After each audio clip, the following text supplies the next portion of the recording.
Okay, P-Lit students, let's talk a little bit about the short story War. I won't even try to pronounce this last name or this author's name because I know I'll get it wrong. You get a short story titled War and you realize just what a ballsy title that is. I'm just going to flat out call it War.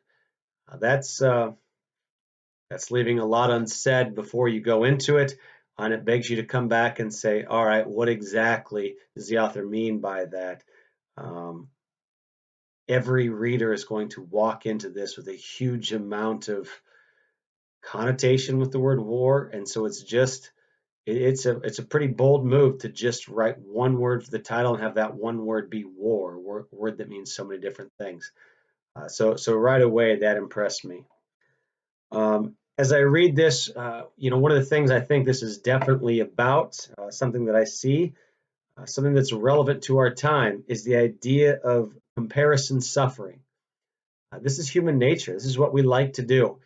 When we have it bad and we're with other people who have it bad, what we want to do is compare our bad times to theirs. I can't tell you how often this has come up in conversations with other adults right now during coronavirus, and even with my own kids. People's propensity to just compare their situation to others, not always out loud, but in our heads, thinking, who has it worse? That's obviously an argument they have on this train ride. Who has it worse? And it's a silly argument, but it's human nature. Um, with in this short story and with the coronavirus, um, we're all in it together. We're all experiencing the same thing, but we're all experiencing it a little bit differently. Everyone's situation is different while experiencing the same kind of suffering, just in the short story. And so you have people who cannot work, resentful to those who can work. And some people who can work are resentful for those who don't work, because they think they should be doing more with their time off. And we get into this argument of who has it worse. My daughter, on the day that school was canceled, on the day that she found out she was not going back to Jefferson and that her soccer season wasn't going to happen, she was distraught. And I tried to make her understand. I'm like, look, a lot of people are in this situation. I told her, think about my seniors. You don't get to come back to Jefferson. My seniors don't get to come back to the high school ever again. They don't get to experience their last 2 months. I said, you don't get to have your soccer season. My senior soccer players will not get to play for the Mohawk program again. That wasn't enough. She wanted to keep comparing suffering, and she would like you to know that you have college to look forward to. She has Lincoln, and college is way better than Lincoln. Well, it's silly arguments like this we have with ourselves, and when you get to it, as an objective reader, you read this short story and you go, who cares? How could you seriously be arguing about who has it worse? You all have it bad. You have children who are going to die. How dare you say to another family, I have it way worse than you? But this is human nature. People love to, in their head, compare and think, I've got it worse, so you should be acting better than I am right now in the midst of this suffering. So that was one of the first things that really showed up for me. The second is, it's a short story, 3 pages, and it progresses from this picture of despair to the discussion of despair to this philosophical conversation of how should we be feeling? What is the right way to feel? And you get this, is referred to as what the fat man. We have him with this long drawn out logical argument of, listen, logically speaking, here's what we should think about this. Here's how we should feel. Well, the logic makes sense, but you can see by the end of the short story, it just doesn't matter. When he's faced with the fact that his son is dead, none of the logic means anything. And so, what is our author saying about war? Logic has no place here. And not just with war, in all kinds of suffering. Yes, we tell ourselves the right things. We have philosophical discussions about how people should feel and should behave. Uh, but logic has no place in suffering. Suffering is suffering. And in war, no amount of logic is going to explain it. There is nothing they can do to make sense of the tragedy of the loss that they're going to incur. They are likely not going to see their sons again. Logic has no place.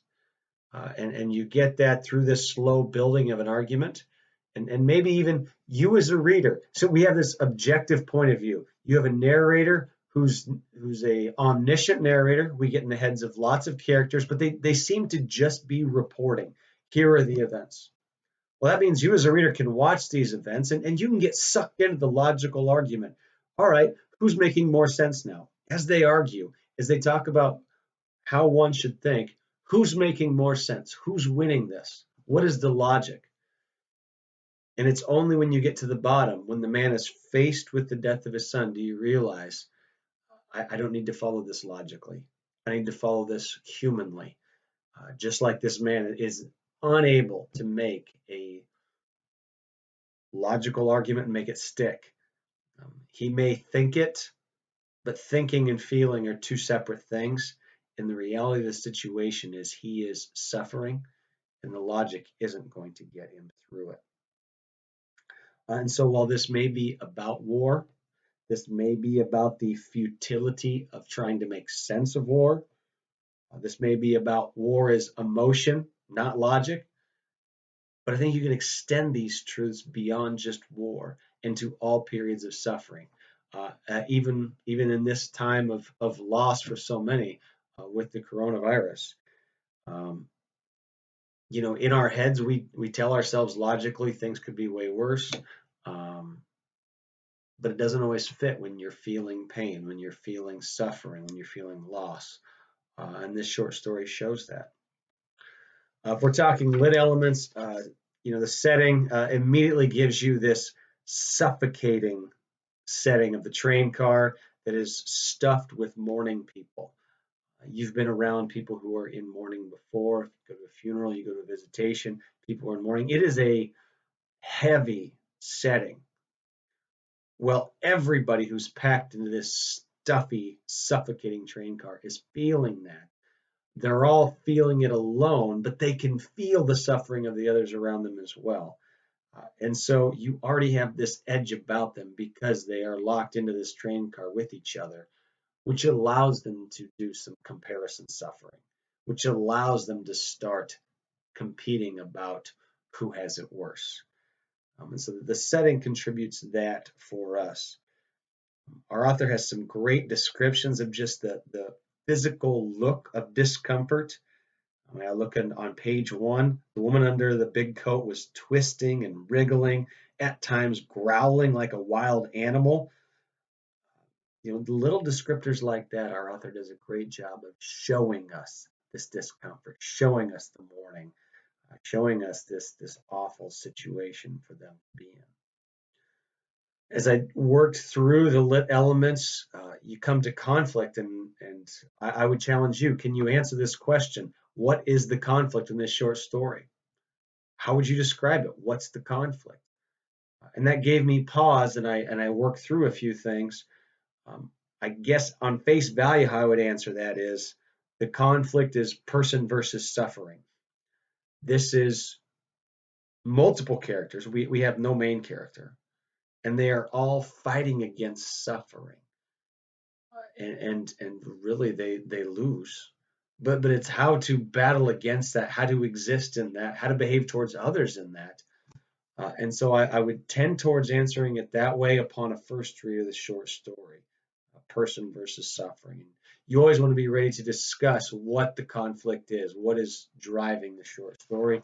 And I think that is where I would fall on that. Those are some thoughts on this. 3 pages, but a heavy reading, but I think insightful. It's not often in stories about war that families are included. Well, here the family is included. This is all family. This is no soldiers. You get a title that says war, you assume some soldiers. The things they carried, a book that many of you read, that was about the soldiers' experience in war. Rarely do we get the mourners' experience during war. Their story isn't often told. And so this is a story that tells about the mourners, about the family members of those fighting, and their own war. And so we come to the end, and war means many things. Yes, this is about war, but this is also about a war between sufferers, the war between mourners, the war with suffering, the war against mourning, and really the war between emotion and logic. And so we can use that title to have it mean many things here. So hopefully that commentary was helpful for you. I hope you're reading deeply, thinking carefully, and preparing to argue well about the literature.